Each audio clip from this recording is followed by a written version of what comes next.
सामान्य कार्यकर्ता से लोकसभा सर्वोच्च सांसद तक और अब प्रदेश की कमान सौंपी गई है नायब सिंह सैनी साहब को। मेरे साथ इस समय भारतीय जनता पार्टी के नए प्रदेश अध्यक्ष नायब सैनी खुद मौजूद हैं। सर, एक बड़ी जिम्मेदारी दी गई है आपको। जो जिम्मेदारी दी गई, आपने एक सामान्य कार्यकर्ता से शुरुआत की गई थी, लेकिन जो जिम्मेदारियां दी गई उनको बाखूबी निभाया है। लोकसभा में रिप्रेजेंट कर रहे हैं आप अभी भी प्रदेश को, लेकिन अब प्रदेश के अध्यक्ष के तौर पर भारतीय जनता पार्टी की नई जिम्मेदारी आपके कंधों पर। ये बोझ जो है कितना भारीपन है और किस तरह से नायब सैनी इसको जो है टैकल करने वाले हैं? देखिए, इस वजन को जो केंद्रीय नेतृत्व ने हमें जिम्मेवारी दी है, इसको हंसते हंसते हम इसको पूरा करेंगे। और क्योंकि आज हमारे सामने क्योंकि जो काम किए हैं, चाहे केंद्र सरकार ने काम किए हैं, चाहे प्रदेश सरकार ने काम किए हैं, और जो धरातल तक वो पहुंच रहे हैं, हमारा संगठन नीचे तक खड़ा है, पन्ना पेज प्रमुख तक हमारा संगठन खड़ा है। और हमारे पेज के सम्मेलन भी लगातार हरियाणा प्रदेश के अंदर चल रहे हैं। संगठन मजबूती से काम कर रहा है, गति से काम कर रहा है। आदरणीय धनखड़ जी ने उसको बड़ी गति देने का काम किया है। और अब भी उस संगठन के बल के ऊपर जो सभी योजनाएं हैं, प्रदेश सरकार की हैं, केंद्र सरकार की हैं, उन सब योजनाओं को जन जन तक पहुंचाने का काम, उसका चर्चा करने का काम, हर घर के अंदर जो हमारे जिनको लाभ मिला है उसकी बात करने का कार्य संगठन के बल के ऊपर हम करेंगे। और मैं आदरणीय JP नड्डा जी का, आदरणीय नरेंद्र मोदी जी का, आदरणीय अमित शाह जी का, आदरणीय ठाकुर राजनाथ जी का और हमारे हरियाणा प्रदेश के लोकप्रिय मुख्यमंत्री आदरणीय मनोहर लाल जी का मैं दिल से धन्यवाद करना चाहूँगा कि एक छोटे से कार्यकर्ता को जो एक बूथ का कार्यकर्ता था, आज प्रदेश का अध्यक्ष बनाया है। और जो अपेक्षा संगठन ने की है, उस अपेक्षा के ऊपर 100% हम खरा उतरेंगे। और कांग्रेस जो एक झूठ का वातावरण तैयार करती है, हमारे सामने एक ही चैलेंज है, क्योंकि उनके पास मुद्दा नहीं है कांग्रेस के पास। और कांग्रेस हमारे सामने चैलेंज है कि कांग्रेस झूठ बोलती है, झूठ बोल करके लोगों को गुमराह करती है। उस झूठ से लोगों को बचाना कि वो ये झूठ ना फैला सके, और इस प्रकार की आज गारंटियां देते हुए फिरते हैं। और फिर एक तरफ बोलते हैं कि हम 4 मुख्यमंत्री बनाएंगे।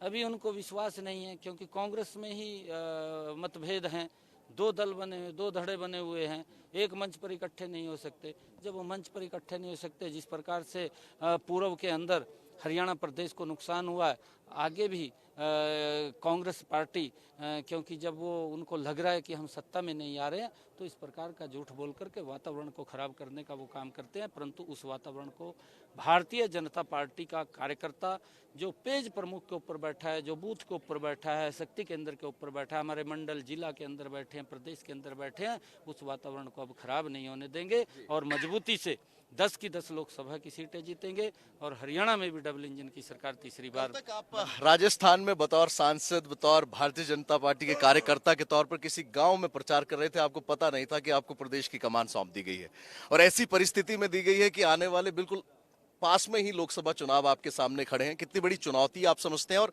लोकसभा में आप रिप्रेजेंट कर रहे हैं, तो ऐसे में जो टिकट आवंटन की प्रक्रिया है या तमाम जो आगे की प्रक्रियाएं शुरू होंगी चुनाव को लेकर, उसको लेकर क्या आपने एक्सपीरियंस का, जो लोकसभा एक्सपीरियंस आपने गेन किया है, किस तरह से कैंडिडेचर रहता है, किस तरह से चुनाव लड़ा जाता है, उसका इस्तेमाल किस तरह? देखिए, वो संगठन के अंदर हमारी सारी प्रक्रियाएं चलती रहती हैं, उसके अंदर चिंता नहीं है। हमें चिंता है कि जो केंद्र सरकार नीचे तक लाभ पहुंचा रही है, प्रदेश सरकार लाभ पहुंचा रही है, बड़े बड़े काम सरकार कर रही है, उन कामों को धरातल के ऊपर उतारना, संगठन को मजबूत करना, संगठन को मजबूत करते हुए संगठन को बढ़ाना।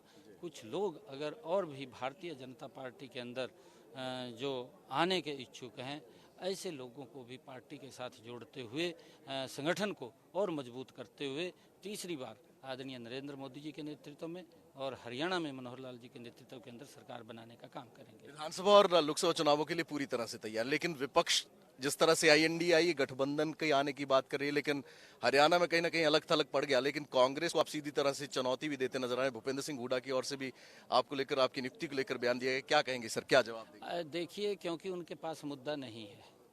इंडिया गठबंधन के जो लोग हैं, या गठबंडिया गठबंधन है, गठबंडिया गठबंधन के जो लोग हैं, अगर आप लोग देखेंगे, एक भी व्यक्ति ऐसा नहीं है जो भ्रष्टाचार की दलदल में फंसा हुआ नहीं है।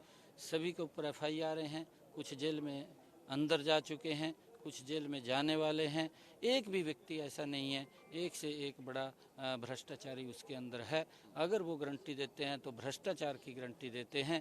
नरेंद्र मोदी मनोहर लाल जी विकास की गारंटी देते हैं कि हम विकास करेंगे, और उसके दम के ऊपर आज जो हमारा संगठन है, इस संगठन के बल के ऊपर जो हमारे श्रेष्ठ कार्यकर्ता है, उन सब का आशीर्वाद लेते हुए, जो हमारे समानांतर के कार्यकर्ता हैं, उन सब को साथ लेते हुए, जो हमारे से छोटे आयु में कार्यकर्ता हैं, उन सब को उनका सहयोग लेते हुए भारतीय जनता पार्टी मजबूती से हरियाणा प्रदेश के अंदर 10 की 10 लोकसभा की सीटें जीतेगी। चाहे निकाय का चुनाव है, चाहे विधानसभा का चुनाव है, कमल का फूल परचम लहराएगा, क्योंकि काम किए हैं। चाहे गांव है, चाहे शहर है, हर क्षेत्र के अंदर समान रूप से आदरणीय मुख्यमंत्री मनोहर लाल जी ने काम किए हैं। नहीं तो हमने देखा है कि पूर्व की सरकारों के अंदर जब मुख्यमंत्री बनता था तो ये चर्चा आ जाती थी कि एक क्षेत्र का काम हो रहा है, पूरे हरियाणा प्रदेश की अनदेखी हो रही है।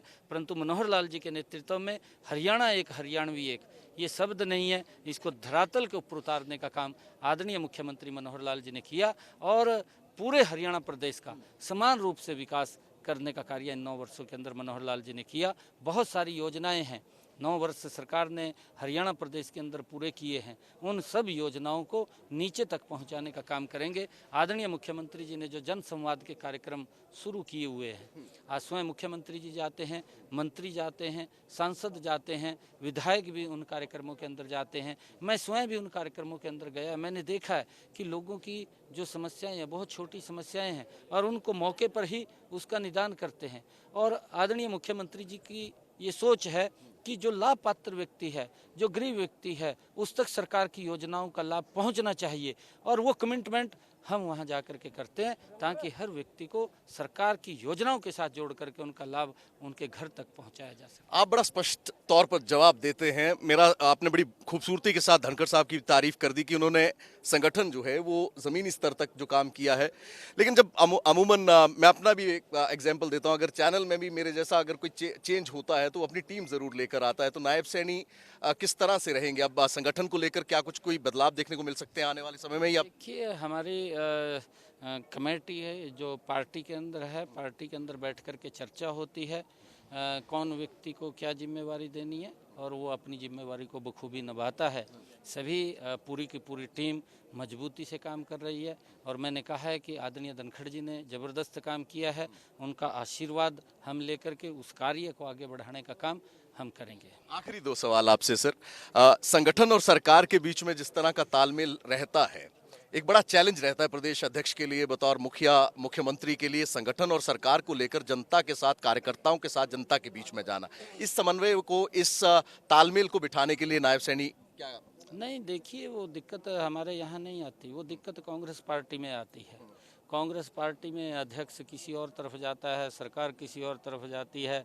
यहाँ तो संगठन भी और सरकार भी एक दिशा के अंदर काम करती है, और जब एक दिशा में काम करते हैं तो विकास की गति बढ़ती है, और उसके अंदर कोई दो राय नहीं है। सरकार और संगठन मिलकर के मजबूती से काम करेगी। सरकार ने ज़बरदस्त योजनाएं बना रखी हैं, और ऐसी योजनाएं बना रखी हैं कि जिसका डायरेक्ट सीधा सीधा लाभ उसके खाते के अंदर जा रहा है, कि ऐसा व्यक्ति कोई छूट ना जाए कि जिस तक सरकार का लाभ ना पहुंचा हो, उस तक लाभ पहुंचाने का काम हमारा संगठन करेगा। और कहीं पर कोई विकास की बात है, कोई दिक्कत है, उसको दुरुस्त करने का काम भी संगठन के लोग करेंगे, और मजबूती से जो 2024 का चुनाव है उसके अंदर कमल का फूल। कार्यकर्ताओं से क्या अपील करेंगे सर? और जो पार्टी के नेता तलख चल रहे हैं, मैं नाम नहीं लूंगा, लेकिन कुछ नेता हैं जो आए बगाए लगातार गठबंधन को लेकर भी सवाल खड़े कर देते, उनको नायब सैनी क्या जो है?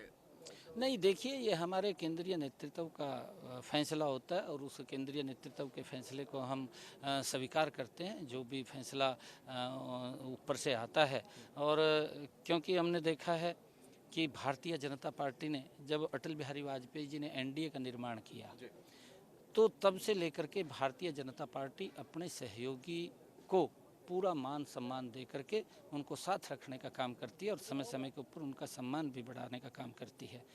परंतु कांग्रेस के अंदर, क्योंकि कांग्रेस पहले भ्रष्टाचार के अंदर बदनाम हो चुकी थी, फिर उन्होंने यूपीए बनाया, लोगों ने सोचा कि इन्होंने अपना नाम बदल करके यूपीए आ गया, उनको नकार दिया, और अब उन्होंने इंडिया नाम से घमंडिया गठबंधन तैयार कर लिया, क्योंकि कांग्रेस के लोग हैं वो कपड़े बदल करके आते हैं, चेहरे वही हैं, भ्रष्टाचार के अंदर फंसे हुए चेहरे हैं, तो लोग जानते हैं कि ये कौन लोग। मंचों पर सिर्फ बीजेपी के भी कई चेहरे नजर आ जाते हैं, उनके लिए क्या संदेश देंगे, उनको क्या सलाह देंगे? नहीं, देखिए, क्योंकि भारतीय जनता पार्टी का कार्यकर्ता एक सच्चे सिपाही के रूप में काम करता है, और आदरणीय नरेंद्र मोदी जी जब 24 घंटे में से 18 घंटे देश के लोगों के लिए काम करते हैं, आदरणीय मुख्यमंत्री 24 घंटे में से 18 घंटे प्रदेश के लोगों के लिए काम करते हैं, उन तक योजनाएं पहुँचें, उन तक लाभ पहुँचे, देश और प्रदेश के लोगों को दिक्कत ना हो, देश की समस्याओं का समाधान, प्रदेश की समस्याओं का समाधान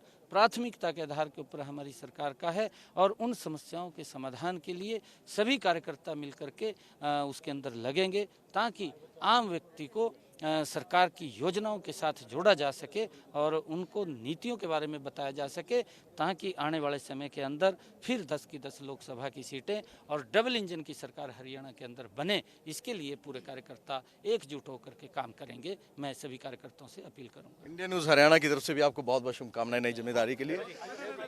मेरे साथ इस समय आप देख सकते हैं कि ये कार्यकर्ताओं का जोश है और कहीं ना कहीं नए प्रदेश अध्यक्ष से मिलने, उन्हें बधाई देने का तांता लगा हुआ है, लेकिन स्पष्ट तौर पर कुछ संदेश देने का काम जो है वो नायब सैनी की ओर से किया गया। उनकी ओर से स्पष्ट तौर पर ये कहा गया है कि कार्यकर्ता भारतीय जनता पार्टी का जो सेंट्रलाइज तरीके से काम करता है, जो नेता दूसरे मंचों पर भी जा रहे हैं या आए बगाए बोल भी रहे हैं, उनको भी नसीहत देने का काम किया गया है। और वहीं स्पष्ट तौर पर कहा गया है नायब सैनी की ओर से कि केंद्र की नीतियां और प्रदेश में जो कार्य हुए हैं पिछले 9 साल में, उनको लेकर जो है जनता के बीच में जाएंगे। संगठन साथ ही साथ पूर्व अध्यक्ष ओम प्रकाश धनखड़ की भी उन्होंने तारीफ करी है कि उन्होंने संगठन को जिस तरह से बनाया है, लगातार उसी पेस के साथ जो है वो पार्टी और संगठन आगे जो है वो चलता रहेगा। और दावा किया गया है कि 2024 के लोकसभा और विधानसभा चुनावों में एक बार फिर से भारतीय जनता पार्टी की सरकार बनाएंगे।